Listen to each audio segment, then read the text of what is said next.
यमुना जी में कालिया नाग रहता था और सारे जल को दूषित कर रखा था।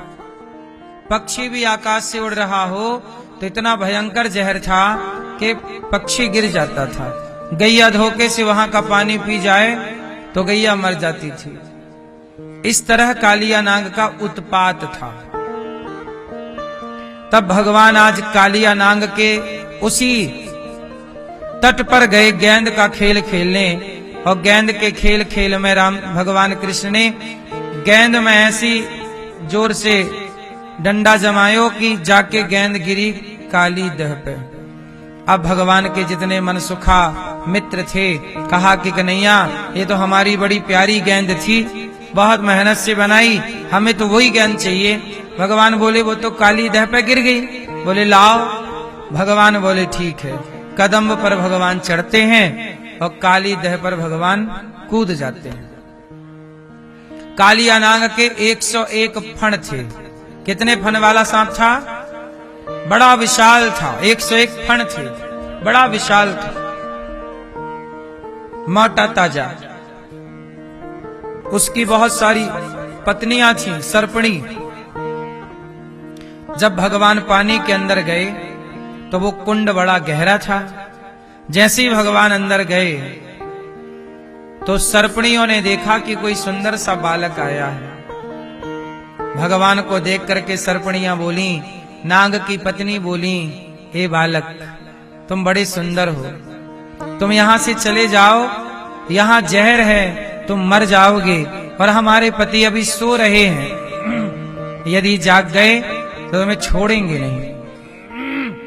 भगवान कृष्ण बोले तुम्हारे पति को ही तो जगाने आए हैं। नाग की पत्नियां भगवान के दर्शन पे लट्टू हो गईं, नजर हट नहीं रही है, परंतु बार बार वो निवेदन कर रही है, बालक तुम चले जाओ वरना मर जाओगे। भगवान बोले अब जो होगा होगा, अपने पति को जगाओ। कालिया नाग जागा। वो तो घमंड में था कि मैं बलवान, मेरे से बड़ा कौन। अब भगवान को देख के उसको लगा ये मनुष्य यहां कैसे। अब वो तो मनुष्य ही समझे ना, भगवान थोड़ी समझता था। उसने अपनी पूंछ बढ़ाई और आपने देखा होगा बड़ा जो अजगर इत्यादि प्रजाति के सांप होते हैं, ये पकड़ के लपेट लेते हैं, कस के जकड़ लेते हैं किसी को भी, अपने शिकार को। तो भगवान कृष्ण की ओर पूंछ बढ़ाई और भगवान के पूरे शरीर में सांप ने गुड़री मार ली, लपेट लिया और कस के दबाने लग गया सांप। भगवान समझ गए कि अपना दाव पैंच चालू कर दिया। तब भगवान कृष्ण ने अपने शरीर को फुलाना स्टार्ट किया। फुलाए, और जैसे ही भगवान ने अपने शरीर को फुलाया तो कालिया नाग की एक एक नस ढीली पड़ गई और टूटने लगी उसकी नस। उसने छोड़ दिया और भगवान ने छलांग मारी और कालिया नाग के फण पर चले गए। उसके फणों पर तांडव गति मुंडन पर नाचत गिरधारी, उसके फणों पर भगवान नृत्य करने लग गए, नाचने लग गए। जिस फण को नहीं झुकाए उसी पर एक पाद प्रहार करें, पांव की ठोकर मारें, उसका फण टूट जाए। और जब फण टूटने लगे तो कालिया नाग का अभिमान, अहंकार जाता रहा, चला गया। खून निकल आया उसके शरीर से, वहां का जल लाल हो गया। वो बहुत जहर उगलने लगा, फुसकारने लगा, पर भगवान पर कहां जहर का प्रभाव। ये तो भगवान शेषनाग की सैया पर सोने वाले हैं। कालिया नाग क्या बिगाड़ा, ये तो शेषनाग पर सोते हैं, ये तो शेषनाग पर। और शेषनाग भगवान के हजारों फण हैं। हजारों फण वाले नाग पर रहने वाले का 100 फण वाला नाग क्या बिगाड़ लेगा। कालिया नाग बस घमंड के, उसकी आंखों में अभिमान का पर्दा जो पड़ गया, भगवान को पहचान नहीं पा रहा है। वो मनुष्य समझ रहा है कि कोई मनुष्य है। अरे भाई कालिया नाग, कोई मनुष्य थोड़ी इतना जहर बर्दाश्त कर सकता है। बता रहे हैं कि कालिया नाग का जहर इतना भयंकर था कि उस दह का पानी उबलता रहता था जहर के कारण। इतना भयंकर जहर था। ऊपर उड़ने वाले पक्षी केवल पानी नहीं पीते, उड़ते थे तो वहां के उस उबलते हुए पानी की जो जहरीली भाप सी उठती थी उससे मर जाते थे। इतना जहर था कालिया नाग का। लेकिन उस कालिया नाग के जहर का कोई प्रभाव भगवान पर नहीं हुआ और भगवान नाचते रहे उसके फणों पर, तोड़ते रहे उसके फण और उसका अभिमान जाता रहा, जाता रहा, जाता रहा। चरणों में गिर पड़ा, हे प्रभु कौन हो आप?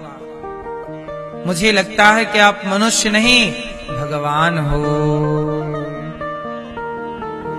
स्मृत्वा चराचर गुरुम पुरुषम पुराणम नारायणं तमर्णं मनसा जगाम।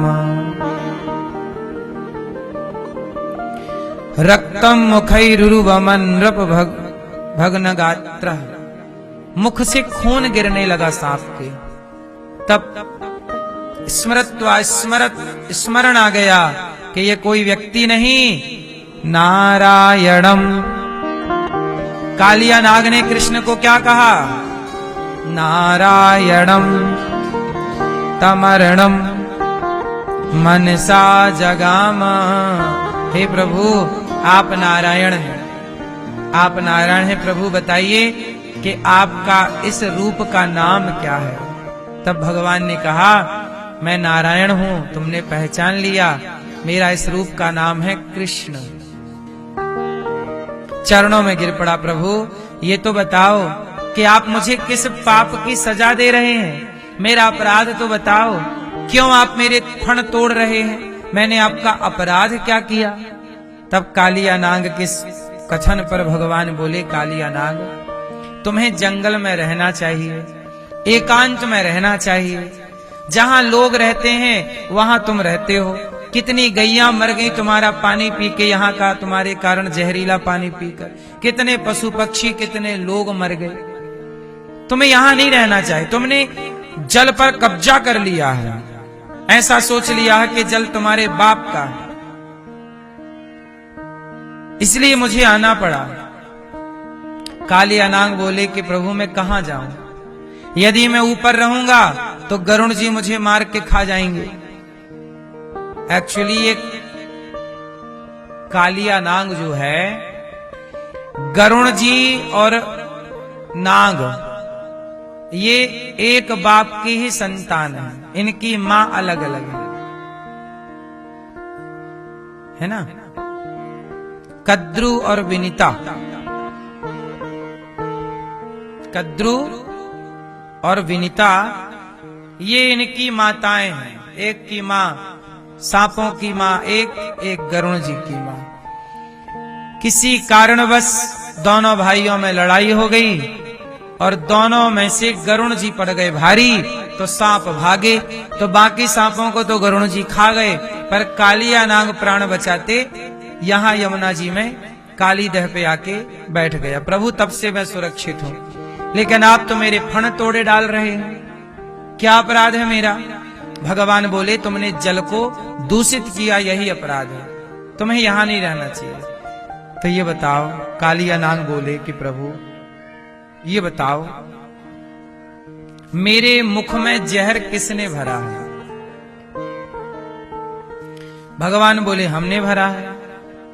कालिया नाग के अंदर, मतलब नागों के भीतर जहर भरने वाले कौन है?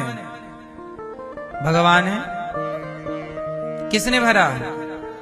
भाई सांपों में जहर होता है, तो सांपों में जहर भरने वाला कौन है? भगवान है। रचना तो ईश्वर की है।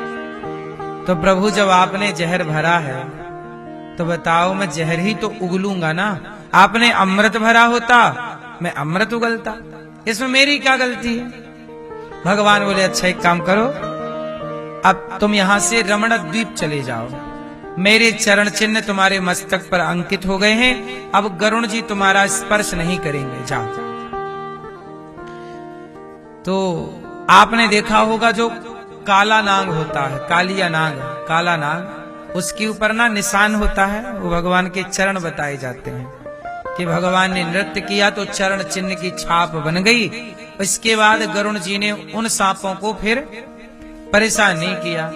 तो कालिया नाग वहां से चले जाने लगे और जैसे यहां से रमण द्वीप की ओर गए तो काली दह से निकल करके गए तो आगे 5-10 किलोमीटर थोड़ी दूर गए ही थे कि उन्होंने देखा कि मेरे संग मेरा परिवार आ रहा है कि नहीं।